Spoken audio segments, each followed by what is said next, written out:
Welcome everybody to another live edition of 410 Sports Talk. I'm Glenn Martin here with my co-host James Haskell and of course DK in the back running the show. Big exciting time here at 410 Sports Talk. You know, the Ravens coming off a win, getting to London. That whole London experience last time, it's in the past. They got the dub, seemingly came back without any. I'll be honest, Jim. I was worried going into that game with that field, with the turf. I think a lot of the players were also concerned. And the good news is, while they did come out with some injuries, it wasn't any of these like the Buffalo Bills having to deal with Matt Milano's broken leg and any of those. There wasn't any season enders in this one. Yeah, some nicks, some bruises, some bumps, things like that. So yeah, I agree with you. Happy that the guys have. I'm assuming at this point made it back through customs safely and ready to rock for this week, of course, against the Detroit Lions. And I'm always excited for I'm always excited for a Tuesday night show because it's fun to review the game, and usually we wrap it up on a positive note, looking forward to the next game. And so it's a good opportunity to kind of review the past, talk about it, give everybody updates on kind of what's going on, and then look forward to this upcoming Sunday. As you know, just like you said, a good one. It's possible somebody can call me crazy, but it's possible the Detroit Lions are the top 3 team in the NFC right now. I mean, they have a top 10. Top 3. Yeah, they might be the best. 10, yeah, they might be the best. They have a top 10 defense and a top 10 offense. I don't know how many teams can say that. Right now, the AFC is undefeated. No, last week, the AFC went undefeated against NFC teams, so you can tell which conference is superior. But certainly, the NFC has got a good one in the Detroit Lions right now. Yeah, no doubt. They look like they could be the real deal. And when you see the Eagles and the Niners take a bit of a spill last week and lose winnable games, you start to look around and go, well, maybe those two aren't the class of the NFC, and maybe the Lions are kind of going to try and take that mantle from them. I will tell you this, Jimbo. Sean Pisker does say keep those eyes on the road. Okay. Okay. And look, Sean, I didn't even see the comment, so that's how you know I'm straight ahead, 10-2. Don't you worry. I'm considering. Right. I'm acting as though this is a phone call. The way I'm viewing this. Absolutely. So you get my profile today is what you get. You get my good side. And good news, chat. If we do see like Sean Pisker pull up behind him, we'll see the flashing lights right over his shoulder here on camera. So we'll know when it's getting crazy. Yeah, you don't want to get pulled over. But injuries is kind of where I wanted to start, Jimbo, because we did get an update as much as you can, I guess, from John Harbaugh on the injury situation. And he talked about a bunch of guys, and I look. It looks like Marcus Williams has a hamstring injury. He's calling it week to week right now. He got injured, if you guys don't remember, on the Geno Stone interception return, where he got blocked and he kind of got tangled up a little bit. Wait, you said Mark Andrews? I'm sorry, Marcus Williams. Jeez. Okay, yeah. All good. I was like, wait, what? You know what? That's the problem when you're talking and reading at the same time. You know what I mean? Yeah. You gotta focus up. Marcus Williams, who, I mean, look, he's playing with one arm, but he's still out there making plays, Jimbo. He somehow tackles Derrick Henry after the 65-yard run with one arm. He makes a huge pass breakup, which I think if he had both should have had 2. Yeah, that's true. Yeah. By the way, I can't wait to hear Cole's reaction to the all-22 footage of that PI that they called on Marcus Williams when he's standing there waiting for the damn ball. But he gets hurt. It looks like he's going to miss some time. They're calling it week to week. What's your thoughts on Marcus Williams playing through a pec and now he has the hammy? Yeah, I mean, he's the ultimate champion, the ultimate professional, trying to be out there as much as he can for his team. And I hope he gets better. I hope he gets right. The nice thing is that we have a guy like Geno Stone who, if I'm not mistaken, did I read this correctly? Geno is tied for league lead in interceptions right now. Is he really? I did not know that. Wow. Which he's only got 2. So I guess there's not a lot of turnovers happening league-wide. DK, check me if I'm wrong, but I'm pretty sure I read that correctly. Which, shout out to Geno Stone. So it's nice to have a guy like Geno back there. Oh, he has 3 this year already. He's got 3. Yeah. Wait, what 3? Well, he's got the one against Burrow. He's got the one Yep. this past week, and then Yep. what's the third one? Yeah. Third one. I know he's got 3. I just can't remember the third one. I Did he only get know one the against 2. Gardner? No, that was Brandon Stevens got the tip against Gardner, Yeah, right? yeah. Either way, shout out to Geno Stone, man. Yeah. But so it makes me feel, what I'm trying to say with that is that it does He make me got one feel against the better. Browns. It makes me feel better about the situation with Marcus, because Yeah. at least we know we have a guy back there who's, doing similar things that we know Marcus to do, right? Yeah. Yeah, no doubt. I mean, this guy has been unfreaking believable. I hope they find a way to keep him around. A couple other injury notes. Urban has a stinger, so hopefully he'll be able to get back out there. He's called Kevon Dude, he's Seymour, gonna rub some maple syrup on it. and he'll be good to go, dude. He'll be good to Oh, go. I dude, can't see him missing for a stinger. No way. no, he's a Canadian hockey player. Gets his tooth knocked out, and he's back on the. He just rips it out, Dude, imagine Urban's size on skates. How Like, what is he, terrifying 7 would that foot be? something with skates? I mean, He's holy got to be close, smokes. right? He's what, 6'7"? Yeah, he's a big dude. You put some blades So on him. Holy smokes. That's a big boy moving really quick. Kevon Seymour, he called the Kevon Seymour injury not overly serious. So that's good news. He always can use quality depth at the DB position. Harrison, uh, why am I blanking on his first name? Malik Harrison? Malik. Jeez, Okay. Louise. I'm like, Malik Harrison is in the concussion protocol, which, that's not good. He's been playing the run really, really well. You hope he can somehow get through the concussion protocol, because they're going to need him against the Lions. I know they have some injury issues at running back, but it looks like Gibbs might play, so we're going to need all the help we can get stacking the edge. Let's see how that kind of progresses through the week. Adafe Owe, he says it's looking close with Adafe, which would be a huge boost, and especially if Malik Harrison is out with the concussion. It looks like David Ajabo is going to get himself back from the high ankle sprain in the next few weeks. So help is on the way at the outside linebacker position in some ways, but in other ways, it's getting a little bit confused. Tyus Bowser, they were asked about the health status of Tyus Bowser. John Harbaugh said, I'm going to let Tyus comment on that. He said the situation has gotten complicated over the last couple weeks, and he has some choices and decisions to make. So, what do you make of Tyus Bowser's current situation? Uh-oh. I'll say this. Yeah, can you hear me? Yeah, you're good. Oh, okay, cool. I was gonna say, I think that one of the things that John's struggling with in general as a coach is like the new age view on injuries. Like, John has done a really great job at adapting his coaching style and staying up with, relating to the current players and stuff. But I think sometimes he still finds himself a bit frustrated, which is okay. I think he's a little frustrated with Tyus.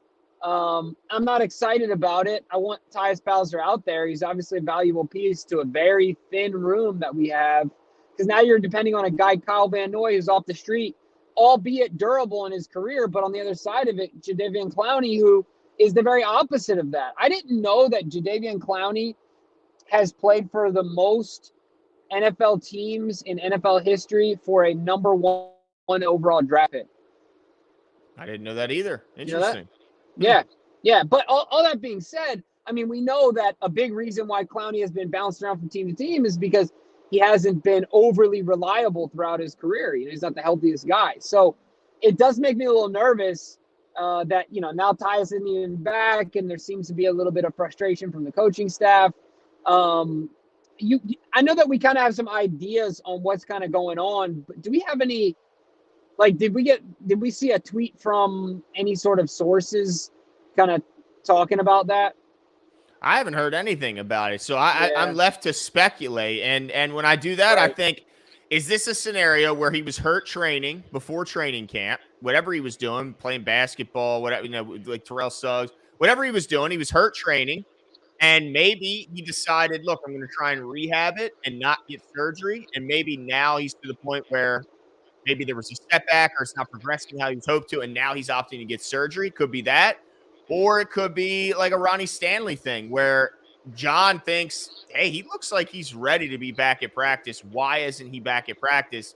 And Bowser in his camp maybe saying, I'm not 100%, and I'm close, but until I'm at 100%, I'm not going to be out there. So I'm again, speculation, have no idea, but hopefully we'll get some clarity on the situation because, man, he's a heck of a player, a versatile player. It'd be nice to have him. Yeah. I think we're all like this as humans. It's no knock on players because I totally get it. But isn't it so crazy how it is? I believe it is almost impossible to mentally trick your brain into being as hungry as you are when you're trying to get that first contract or trying to break through or trying to make it to the next level. Once you get there, to maintain that like drive, no matter what, willing to sacrifice your body type situation or type mindset, it's so hard to simulate that. You know what I mean? Because you see it with Ronnie, you see it with, and it's not a knock. I don't mean this to knock the guy. Like everyone's been giving Deshaun Watson a hard time, and I guess rightfully so, being that Derek Carr is out there. But Deshaun's got $235 million, 100% guaranteed.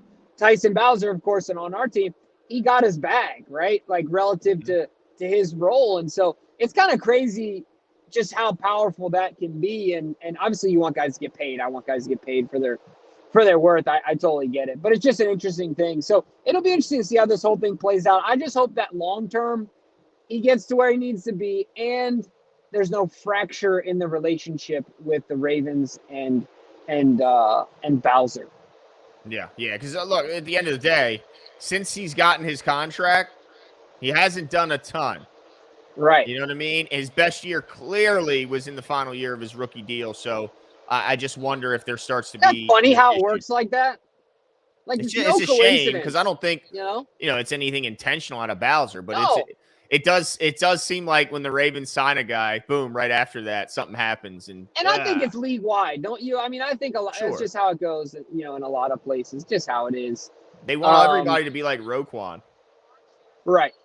You know what I mean? Like Roquan's just all ball, loves it, will run through fire, play on asphalt. It doesn't matter how much money you pay him.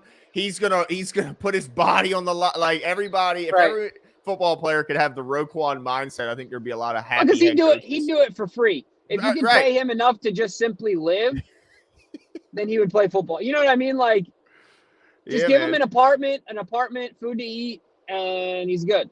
And just don't arrest him after he just wrecks people every Sunday. Sean Pisker says, I feel like now that Zay's got his first touchdown, he's going to light it up. What do you guys think? Well, I'll tell you what I'd like to see some more. I mean, I agree with you, but I'd like to see some more vertical plays from him. We saw the deep pass in the was that the Pittsburgh game that he caught what game was it that he caught the Bengals game? He had one in the Bengals game, but the Pittsburgh game was the drop. Was not the drop, the fall. Remember he fell? Oh, okay. Well, I'd like to see some more down the field stuff, not just with him, but with everyone. But him also, because I've been seeing a lot of stuff around the line of scrimmage, which I like, but I want to see some more stuff down the field. Well, Jimbo, I think we can't wait any longer. We got to bring our all right, let's do it, because I got some serious questions to ask. Well, I'm gonna steal your thunder, Jimbo, because I'm gonna snatch the first one. If you ask my question, I always ask the one you want. So welcome back to the show, Cole Jackson. Cole, how you doing tonight? Doing good, boys. How are you guys doing? Doing well. Look, I'm not gonna hit you with a softball with the first one. I'm gonna go right to the tough stuff here, Cole, because I think it's pretty easy to see. And I think I think I may have seen your tweet about this exact conversation. It's pretty clear why the Ravens, or what's wrong with the Ravens offense, and it's their red zone offense that was ridiculous and number one league wide. I did it again, didn't I? I did it again. I took your question. Go ahead. It has completely, seemingly fallen off the cliff. They go 1 for 6 in their red zone trips last week when they were at 80% through the first 4 weeks. So, Cole, what the hell has happened over these last couple weeks to the red zone offense? Yeah, so I mean, it was 80% through weeks 1 to 4, and now it's down to 22% through weeks 5 and 6. So 80% was never going to be sustainable. That's, record setting, but the regression to the mean I don't really see that as some sort of excuse. Like, of course they were going to regress. Sure, they were going to regress, but not to the tune of 22%. So this is actually what I focused my Monday video on. So if you guys want to check it out and check out the plays that failed in the red zone, go check out Road Graders. Did a whole breakdown on this, looking specifically at the issues.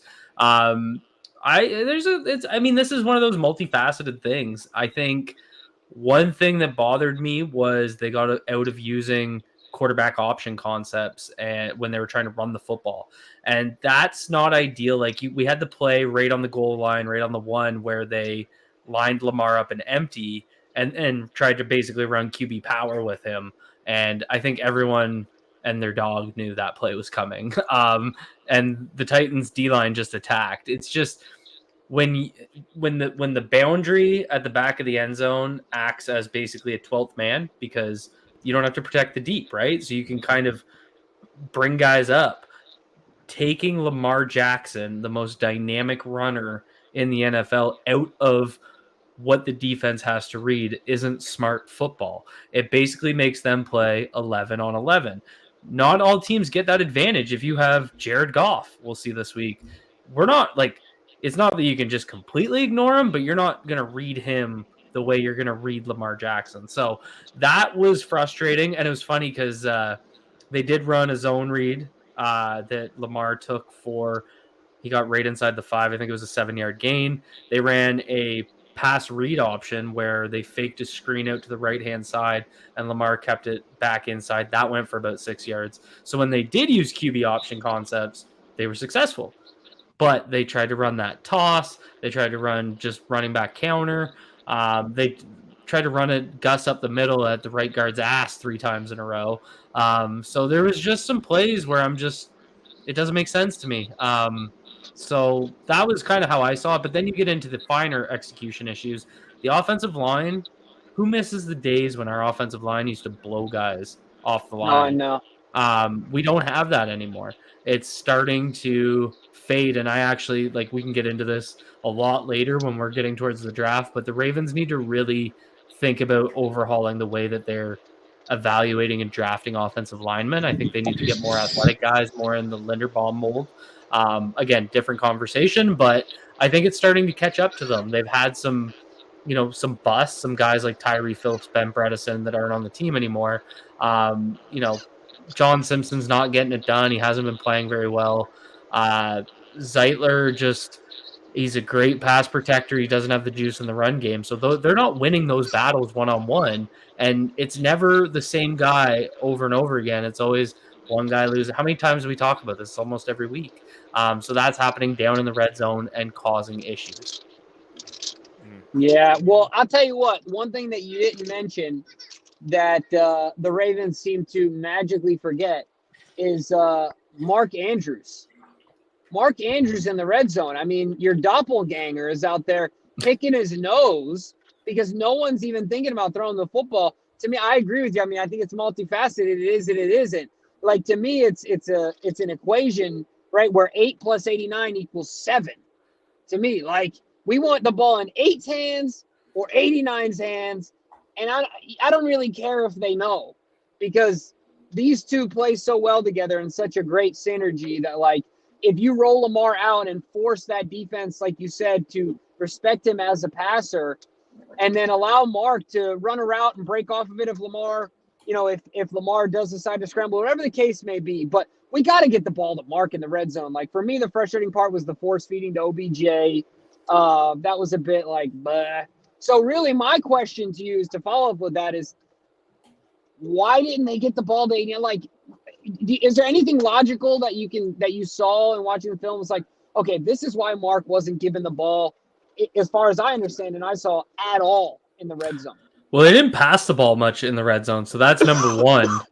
Number two was he was getting doubled with safety over top, and it was actually trying to remember. I think it was what play would it have been?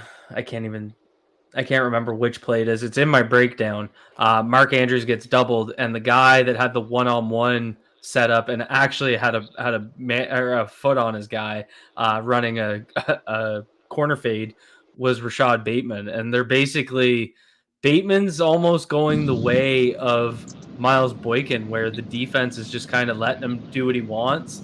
Because he's not getting the targets. He's not really getting looked at seriously.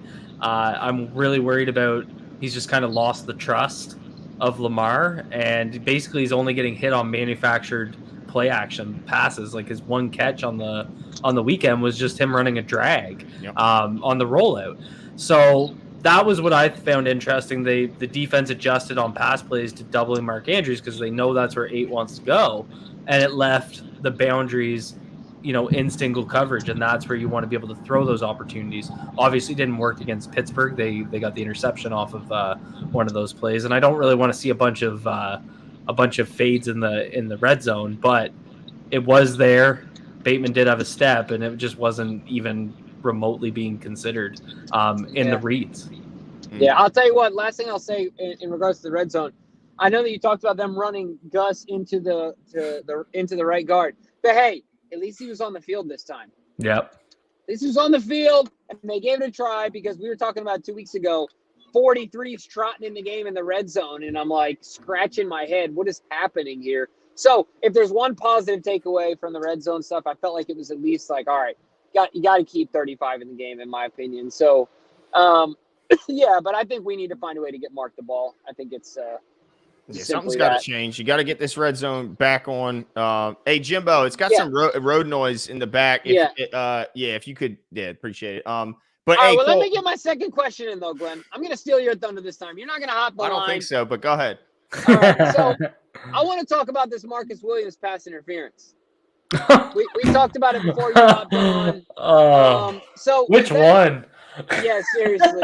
The very first one early on in the game where Marcus Williams, in my opinion, just simply beat the receiver to the spot, and I think if he had two healthy hands, he would have made the interception, but ultimately was called to pass interference because DeAndre Hopkins pulled a Chris Paul and basically invaded his space and then stopped. Let's face it, he cried like a little bitch. Like, let's call it what it is. Yeah.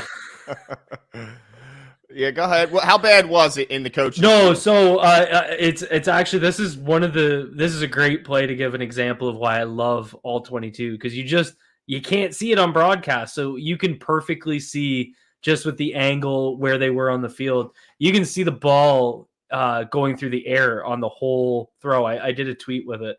I'll try and grab the tweet and throw it in the YouTube chat so folks can check it out. But you can see the ball the whole time, and Marcus Williams doesn't make contact until the ball is already coming down from its trajectory. And at that point, that ball is anybody's game, right? Like that's an open ball. So, and that's without getting into the fact that the contact was minimal at best. And to be completely honest, the ball was overthrown. I made the joke that the one that they threw, I think it was on Brandon Stevens. It's the one that they threw and then picked up and didn't call the penalty. But the ball landed, like I said, it landed in Ireland. It landed 6 yards out of bounds. Yeah. So it was similar in that sense where, and I don't think that part of the rule gets considered enough. The ball has to be catchable, and it was sailing. And I actually think if I have any critique of Marcus Williams on that play, he didn't read the ball very well because he got too far upfield. So that was also a factor, but it wasn't catchable. And I mean that happened early in the game, right? Like they got two between that and the roughing the passer call on Michael Pierce. They basically got two bailouts right out. The next play after the roughing the passer was the 80-yard gain by Henry, right? And that was on third down. So, in the first half, Baltimore shot themselves in the foot, but Tennessee got bailed out on two drives that led to scores. So that has to factor in as well. Yeah, that was a unbelievably bad game. And don't get me started on Jeffrey Simmons because he's my next question. That big POS is what he is. That guy is absolute garbage. Anyone who didn't see that replay of him diving senselessly at the ankle and knee of Zay Flowers, like another Tyler Linderbaum saves the day in many ways. I think he may have saved an injury there by the way he stepped in, and shout out to OBJ for coming to his defense. I mean, how could did they ask Jeffrey Simmons about that play after the game? Because I'd love to hear his explanation of diving and torpedoing at a guy's ankle. I don't think he did. I think he got to the plane as soon as he could to get out of London. What a dirtbag that guy is. Sean has a question for you, Cole. He said, would you say Lamar's pick this week was more on Lamar or more on Rashad Bateman? I can't figure it out. This has been an interesting one. So, I mean, you saw the angle, or sorry, not the angle. You saw the jump the corner had to have on that ball. He made a tippy toe, no, not tippy toe, would it fingertip catch with the miraculous jump. So I know people think it was like intended for the back shoulder. Even if it was, coming off a curl, you don't want to throw it that high because it's supposed to be a timing play, right? It's hit the curl, bang, bang. As you turn, the ball should already be coming. So I think it was a poor throw, but I know people are upset that Rashad Bateman didn't try and fight for it.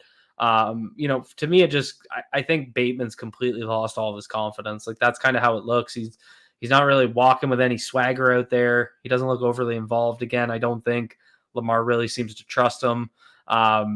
So I would put it personally more on Lamar because I think the ball placement was off. And my rationale for why I think the ball placement was off is the type of catch the corner had to have. That was a guy facing the ball. Again, that's kind of a comeback curl route where, you want it to be coming towards you into your hands as you turn back. So I know some people think he should have been a little bit deeper, but that ball was very high and very outside. So I think it was a poorly placed ball. But you always want to see your receiver try and fight for it. This made a nice tackle, though. I got to give him credit there. So, Cole, I want to talk to you about two other calls the officials made, and that's the Michael Pierce roughing the passer, and then also the ejection of Kyle Hamilton, right? We could go on and on and on forever about the refs because they showed up to to be the stars of our trip in London and certainly did a good job of that. They showed up and showed out, brought a lot of dirty laundry. So, what was your opinion on the Michael Pierce sack, the roughing the passer call, and then the Kyle Hamilton ejection? Yeah, I mean, basically they threw that flag on Michael Pierce because it's that new rule where the wording is quite clear. The person tackling the quarterback can't land with, I think it's worded as like most of their body weight. But I typically remember this being called when someone would kind of lift and then slam. It was kind of like pile driving, right? Yeah. So that's how I always saw it. In this case specifically, it was a wrap-up tackle. And if you watch it, so Michael Pierce's helmet landed, when he landed forward, it landed to the left of the body, which means like he was across his body. But as he landed, he rolled right, which was away from his body. So the way I saw it, and the way I would say from a coaching perspective, is it was a wrap-up tackle that he was rolling off. It wasn't a forcible drive. I get why they call it because it's that whole body weight rule, but I think it's got to be a little bit more of a step further where it's an intentional driving of your body weight into the quarterback, and that wasn't this. I would also argue he's also 350 pounds. Like, as he's making contact, I don't know what you can expect from him to contort his body. In my opinion, rolling to the right off of his body was the most he could have done, and he did that. Therefore, it should not have been a flag. On the Kyle Hamilton one, I don't know if you guys saw, I was pretty into it with people on Twitter about this. This is just one of those plays. So it's no doubt a 15-yard penalty. The helmet hit the helmet, no questions asked. That's the defenseless receiver rule. It's very clear. It's if there's helmet-to-helmet contact, it's a penalty. So I dug in a little bit deeper because everybody's talking about targeting and what's the actual rule. So and I went into the NFL rule book to get this so that I wasn't making crap up because there was also a lot of that on Twitter on Sunday. But essentially, the penalty is a 15-yard penalty, or if it's considered to be a flagrant penalty, then it can be an ejection. So in the preface of the NFL 2023 rule book, it says the word flagrant, when used here to describe an action by a player, is meant to indicate that the degree of a violation of the rules, usually a personal foul or unnecessary roughness, which is this call, is extremely objectionable, conspicuous, unnecessary, avoidable, or gratuitous. That is the definition that the ruling was made on. So we're really looking at unnecessary and avoidable here. So could Kyle Hamilton have avoided the helmet-to-helmet contact? The reason I say that it wasn't flagrant is because he was making a play on the ball. The first part of Kyle Hamilton's body to make contact with the wide receiver, Chris Moore, was his arm going through the catch point. He did hit helmet to helmet, and so there it is a 15-yard penalty. But was that avoidable? I think it wasn't, because his main intention, and I mean, it does specifically say intention or intent to injure isn't part of the rule, but it's about, like, what was he trying to do? I don't think he was trying to hit him in the head.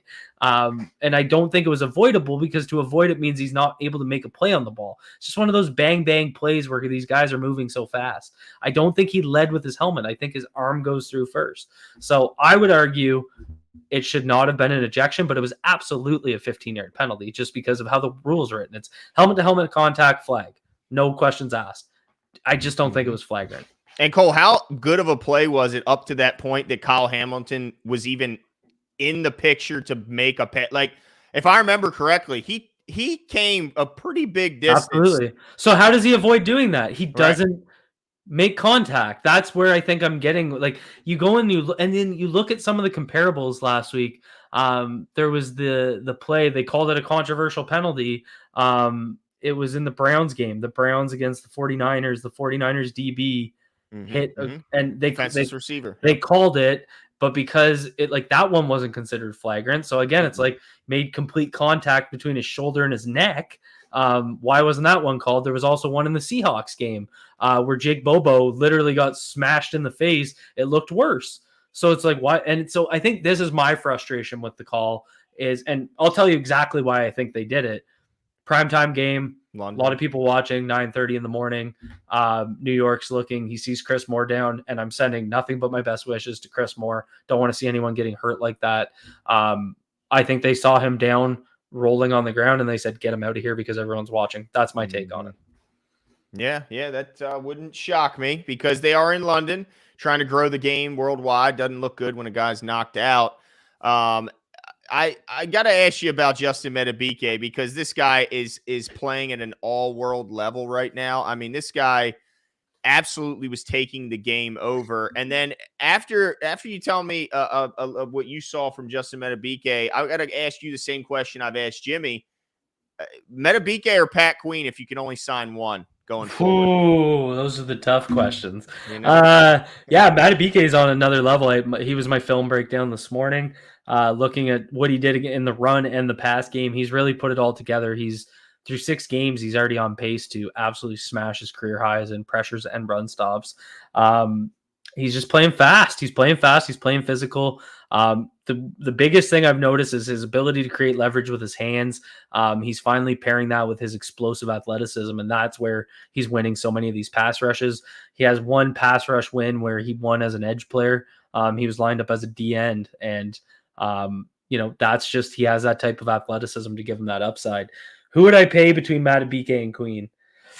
Oh, that's a tough one, because both are just playing insanely well right now. Queen with his running mate, Roquan Smith. I'd vote for them. They're just so fun to watch. They're playing selfless football.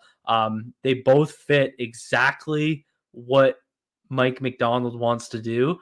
I will go with Justin Madubuike because I would put more money into the pass rush versus paying 2 inside linebackers.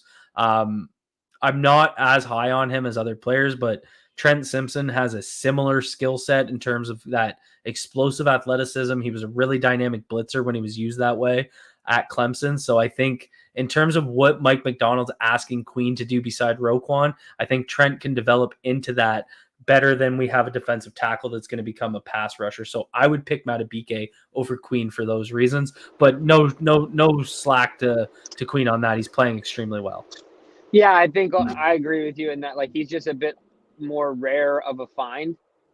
But it also be interesting to see what sort of market there is for Madubuike in comparison to Pat Queen, because it could just be absolutely through the roof for Justin. Yeah. But I want to ask about this is kind of a macro, a macro view of the offense in general, a lot of us have talked about the development of Monken as a OC. We can only see that through the play call, through the intent, and then obviously through the execution. But how have you, we're 6 weeks in. How do you feel about this offense now that you've seen 6 weeks of it? And are there any areas where you've seen some dramatic improvement in comparison to, week 1, week 2 to where we are today? I think at full health, the pass protection's taking some steps. I know people think there was a lot of pressure on Sunday. There really wasn't. I went through and charted them again. A lot of the pressure was coming late. And I mean, you could say it's from Lamar holding the ball, but it's just guys aren't getting open. And I think my biggest disappointment was I was expecting more out of the scheme, out of the spread concepts, out of guys getting open, out of our wide receivers. So I would say that's one area where I've been disappointed. I'm encouraged to see the improvement in pass protection. I'm still worried about Ronnie. He's still not anchoring well. His movement skills are well, but it's like he struggles to. So I shouldn't say he struggles. He doesn't trust planting his ankle and taking on contact. That seems to be the issue. John Simpson also had a really rough game, but Tyler Linderbaum and Kevin Zeitler and Morgan Moses, that for basically center to right tackle, they're playing really good football when they're healthy. So I think that's great.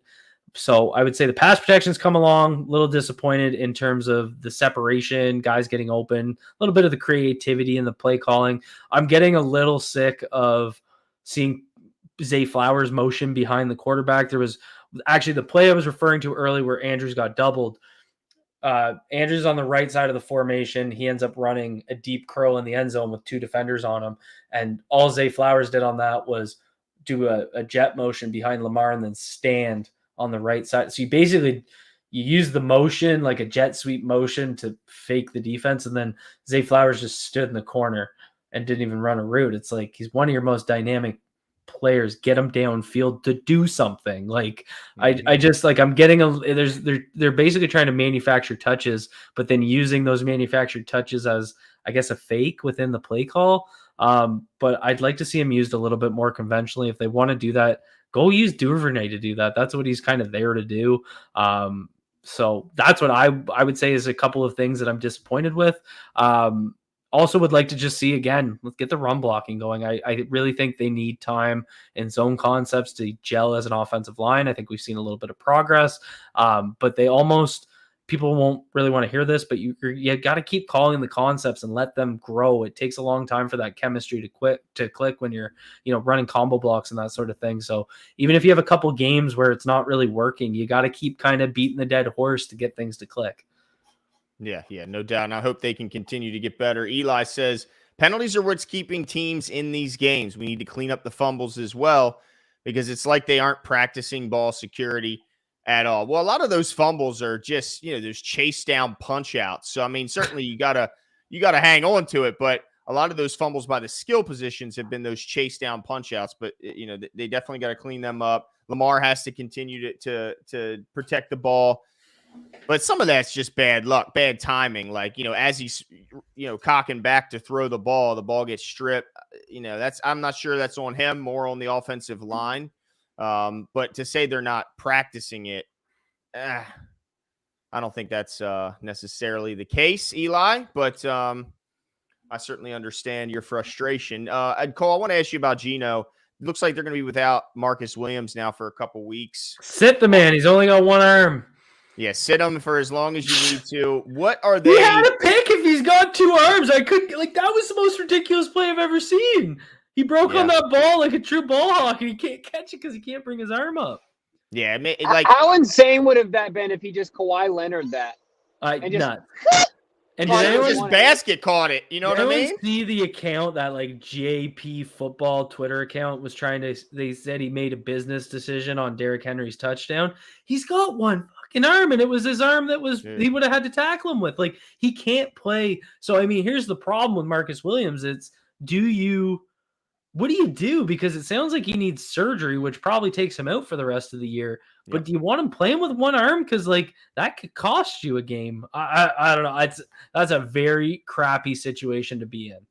Yeah, and I got to imagine the fact that they ran him out there with one arm tells me that the coaches think that he's valuable to be out there, even with just one arm.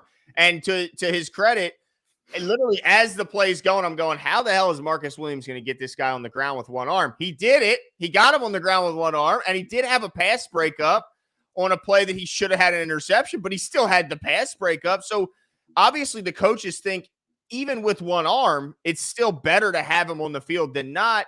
And that's with Geno Stone doing what he's been doing. So why do you think it is that they're so hesitant to just let him sit and let Geno and Kyle run the show on the back end?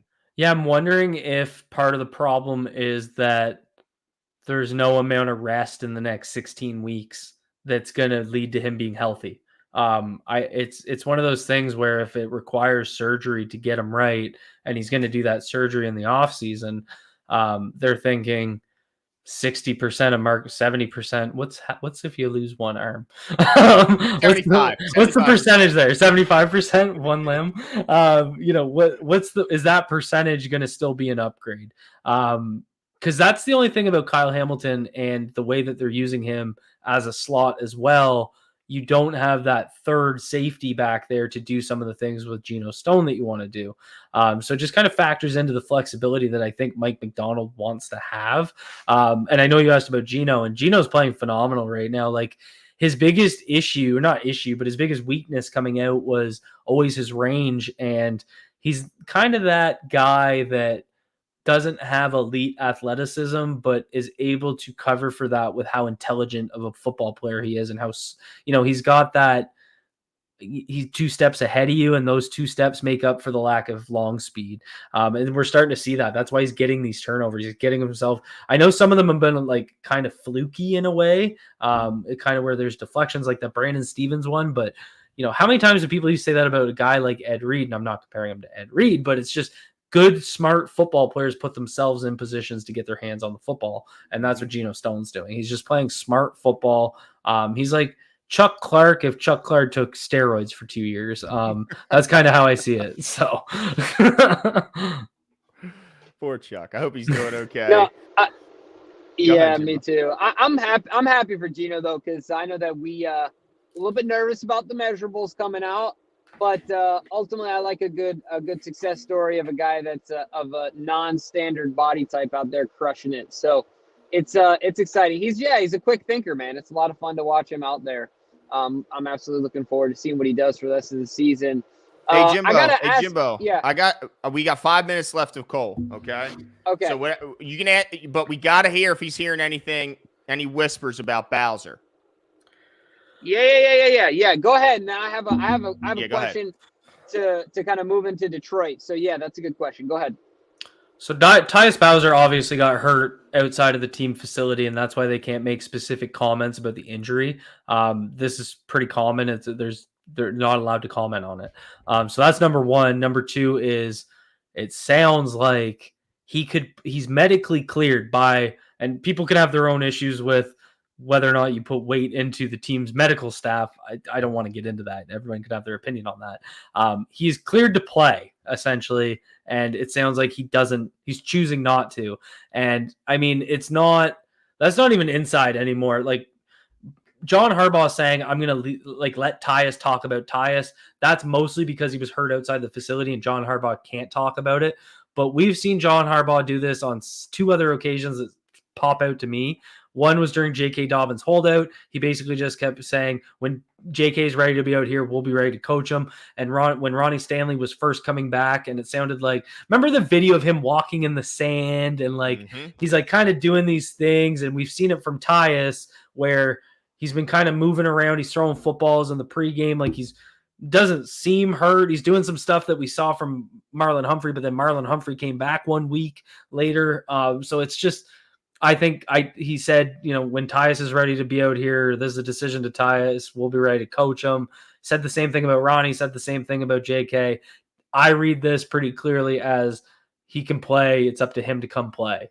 And I mean, we're seeing, and I'll be pretty clear about this. This is a new thing in professional sports where guys aren't this isn't a critique. I'm not criticizing guys. I don't play the game at the level that they do. I'm not going to sit here at 5'8", 180 and criticize these guys. But it's a new movement essentially where players have more autonomy to make decisions about their health, right?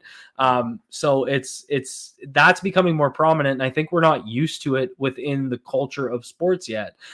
So as guys continue to make decisions about their own health, and a lot of that started over concussions and, feeling right.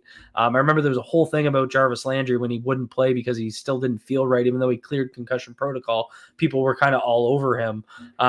But, it's going to start manifesting itself everywhere, where guys are medically cleared but not ready to play. They're losing confidence. They don't have confidence in their body to go out there and perform. They don't feel comfortable. So that's how I see it. And I think John Harbaugh's words today were pretty clear. Yeah, we're at an intersection between science and rub some dirt on it, right? That bang on. That's the best way to put it. That was the culture for so many years. Are you hurt or are you injured? If it ain't broken or bleeding, get up. Like, how many times did we hear that from our parents growing up? I know when I was playing hockey, get the wind knocked out of you, it was, well, are you hurt or are you injured?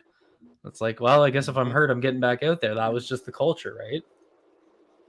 Yeah. Mm-hmm. Absolutely. Now, Cole, this is my last question I have for you. Can you guys hear me okay? Yep. Okay, cool. Talk to me about the Detroit Lions, man. I mean, this team seems to be legit, seems to be real. Any, from the outset, it's only Tuesday. What has you most concerned? What should the Ravens fans be looking out for from a either offensive or defensive perspective when it comes to the Detroit Lions in this matchup with the Baltimore Ravens? What part of the game do I love the most, guys? The trenches. Offensive line. Their trenches are good. Their trenches are what powers that team. They beat you physically. They're a very physical football team, and they exert their will in the trenches on you. And they have a top 5 offensive line.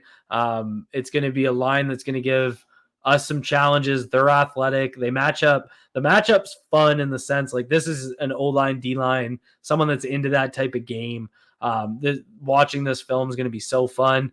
They have a 5-man group that's very athletic, very physical. We have a defensive line right now that's very physical.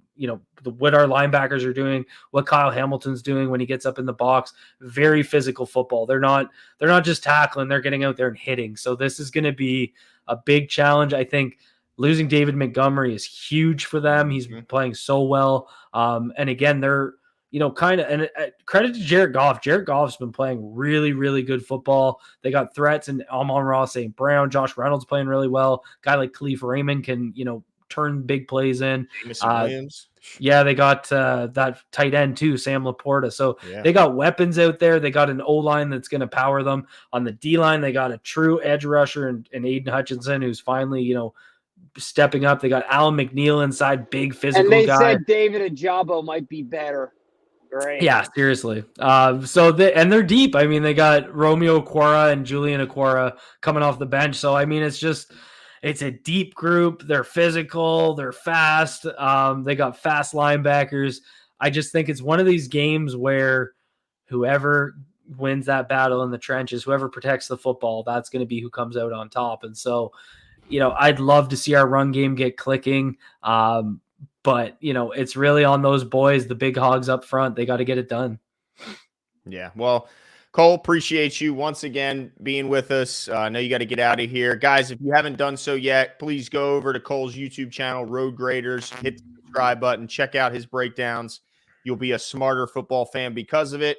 Cole, thanks so much. See you next week, man. Thanks a lot, boys. Enjoy the game this weekend. Are you guys going? It's back in Baltimore? We won't be at this one now. You guys won't be at that one. We'll I gotta get down to one from our living rooms. Yes. Yeah, I hear you. All right, enjoy the game, guys. Thanks a lot, chat. Take care, everyone. See. But yeah, that was the Lions are going to be. It's interesting. I saw Kyle Van Noy on I think it was Pat McAfee show. I watched his interview and he was asked. It seemed like AJ Hawk was kind of trying to see if he was frustrated by the fact that teams or people are overlooking the Ravens. He talked about how they were hyping up the Browns' #1 defense. They were hyping up, Joe Burrow and them Bengals are turning things around, and the excitement about what George Pickens and Pickett are doing over in Pittsburgh. And he said, you guys are being overlooked. How do you think? And Kyle Van Noy said, well, look at it. Look at it like this. We beat a first-year starter making his first start in the Texans. We lost 2 tough games, and we beat a Browns team with a backup quarterback, and we beat a team last week in the Titans who were up and down and had their quarterback knocked out. He said, I look at this Lions game as the first game. We get to prove if we're a good football team or not. So I was kind of surprised at his you know what? They're right. Let's go prove it this week. Do you look at it this way? This is clearly the best and toughest matchup that they played all year, Jimbo? That's tough. Part of the reason it's tough for me is because I don't watch the Lions as close as I do like the Bengals, for example, right? Because, in those examples that he gave, look, the Bengals were everybody's whipping boy, right, in the first 3 weeks of the season.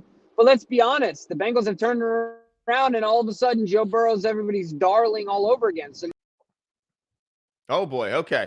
Well, apparently those guys in Cincinnati didn't like all what of a Jimbo sudden had he's to healthy. say. All of a sudden he's not healthy thing. He didn't even stop sentence.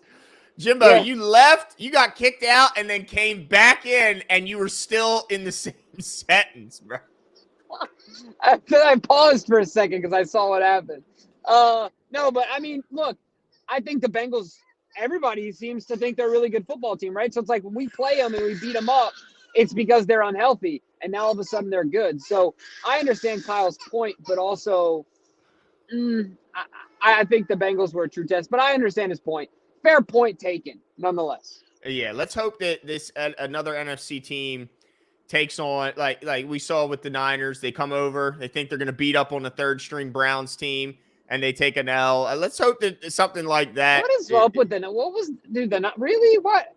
It seems so unnecessary. Dude, all of the it. Niners? Yeah. Dude, I watched that game. The Niners had 215 total yards, and they had 86 yards on the first drive of the game. It was weird. It was so weird. They looked like they just didn't know what to do all of a sudden. Shanahan had no answers, and it was crazy. I'm like, okay, good. We won. Let's go watch the Browns lose. Let's watch the Kitty Cats lose the tough one in Seattle. But no, everybody else wins. They they keep pace with the Ravens, which, hey, I'm glad the Ravens won. They needed it now, seeing as though everyone else won. JL says, I'd like to see Monken be more aggressive with the lead. Seems like we run into stacked boxes to run the clock and throw on 3rd and long, which is why we struggle to close out games. Sounds more like John Harbaugh than Todd Monken. What do you think about that comment from JL, Jimbo? It's funny. I've had that thought that could be a John. Look, one thing I'll say is I don't believe John steps into the sphere of his. He's not a micromanager. I don't think he steps in and intercepts a play call. I think he's probably done that in seldom moments in his career. But I do think philosophically, when you come in and work for John, you have to have some sort of overlap with his philosophy. And so if John says, look, we're built to play with the lead, and this is how we do so, then to a certain extent, I think Todd's going to acquiesce. But I would like to be a bit more aggressive with it because we got a solid defense in any circumstance, right? Trust your defense and go out there and rip it, man. I know clock management is the thing, and you got to run the football, and whatever. People will say the contrary, right? If something goes wrong, we're up by 10, have 2 3-and-outs, and all of a sudden we're down by 4 in a matter of 3 minutes, right? Mm-hmm, mm-hmm. That would be a huge problem. But I see JL's point, and I like the idea. I like the aggression. I think it would be a lot of fun. And I think Todd wants to be more aggressive too. I'm guessing as an OC, it's probably his nature. Certainly, being aggressive with the lead to me is similar to when the Ravens show aggression by going for it on 4th down. It's it's a good idea if they're executing well, but if they're not, then being aggressive can lead to a lot of bad things happening and you coughing up and giving up leads quickly where you're not killing time because you choose to go throw. And if you go throw, and it's incomplete, you've killed no clock. You give the other team the ball back with momentum. So it's the same thing to me as when they go for it on 4th down. If the offense is hitting, and they're catching the ball, then let's whip it around. Let's be aggressive and let's throw the ball maybe in a typical run situation. But if they're not, we're dropping balls, then let's not be aggressive that game. Let's try and get out of here with a win and keep the lead that we got. I think it's all game to game, case to case. Yeah, maybe it's John and Todd kind of reading the room. Yeah, because I don't want them to be aggressive if they're not hitting. Yeah, and saying, look, this is where we're at right now from an execution standpoint, also from a headspace standpoint. So this is what we got to do. So that's a good point. The other thing too, Glenn, was we got to get to our competition winner this week. Let's do it, man. And talk about BetUS. So of course, as you guys know, we've been partnered with BetUS, having a lot of fun with it. We've been seeing that some of you guys have as well. And feel free to add us as you make some bets and use the promo code. Anyone on social media, we'd love to see what you guys are doing. But check out BetUS. Use our promo code 410 or use the link in the description to get 125% match. So you get 100% match plus 25% just for a cherry on top, up to $2,500. You got season-long bets. You got single-player bets. You got game bets. You got over-under bets. You got prop bets. Everything. Check it out. Have some fun. Get the friends involved. Look, I know a lot of people like to keep in touch with their friends via video games and things like that. Look, fantasy football and gambling together is obviously responsibly is another fun way to do it, right? You got some old buddies, so go join in on the fun and bust each other's chops when one of you guys lose. So use the promo code. But this week, Glenn, we got a new winner. Yeah, man, a first time. Our viewer. Yeah, talk to me about it.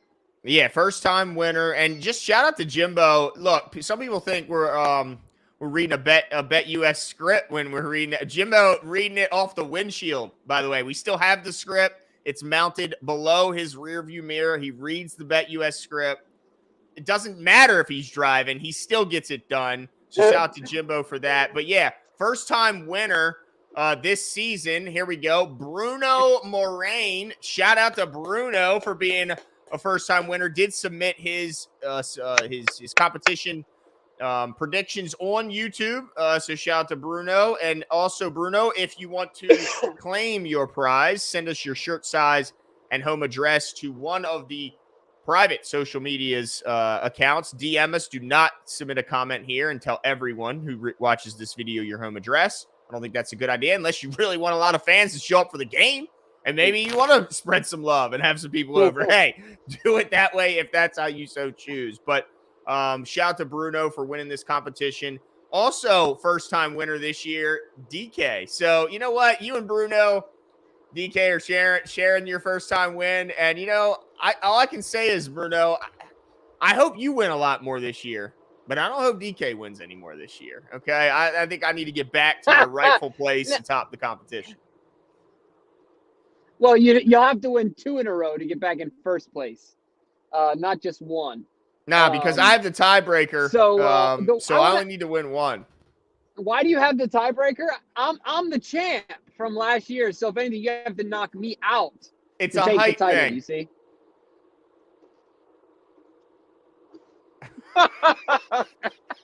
Sure, if it only worked that way. If it was that simple. But I gotta ask this question though. Yeah. Oh, if we'd be in a world of trouble, worldwide, right? It was like, yeah, all the NBA time. would rule the world. Oh no. I think we're losing Jimbo. He was just getting ready to ask me a very, very important question. I mean, it was gonna be life-changing. And now we get a frozen Jimmy smile. Oh, there we go. See, look, now I'm over here. Glenn's done hacked my phone. I'm in here talking to no one just because I'm in first place. You see? This is haterade, ladies and gentlemen. Smile on your face, at least. You froze with a big, big smile. Hey, well, that's smile of a person in first place. But I got to ask a question. How many did Bruno get correct, DK? He got all 4. Know? He got all 4. Yeah, DK's holding up 4. Dude, so he wiped the floor with us. He literally waxed us like at a bowling alley and just all the way down the lane. Yeah, it was bad. It was bad. Man. Bounce back week this week. Shout out to Bruno. For everyone. Only, yeah, he knocked it out of the park. Got to give him credit there because this is a bad week. I think even our winner DK only got 2 of the 4 correct. So Bad week for us. Not our finest week, but look, we're gonna bounce back. We're gonna have a good week next week, and look, we're gonna bounce back starting Friday when we have our pregame show. We have a great guest, Jeff Risden, who's joined us a couple times, writes for USA Today. Runs the Lions Wire. The guy's been around, seen it all, done it all. Super happy that he can come on and join us, give us a Lions perspective. Obviously, we'll have our competition that DK will update. I'll be back on top because I do have the tie break, and being as though I'm the tallest member of the show staff. So we're gonna get right back to it. I hope you guys can join us on Friday, 8:00. Be here or be square. Isn't that how it goes? Yeah, that is. Yeah. That is, Glenn. Thank you. All right, guys, we have a great night, and we'll talk to you soon. See you. See.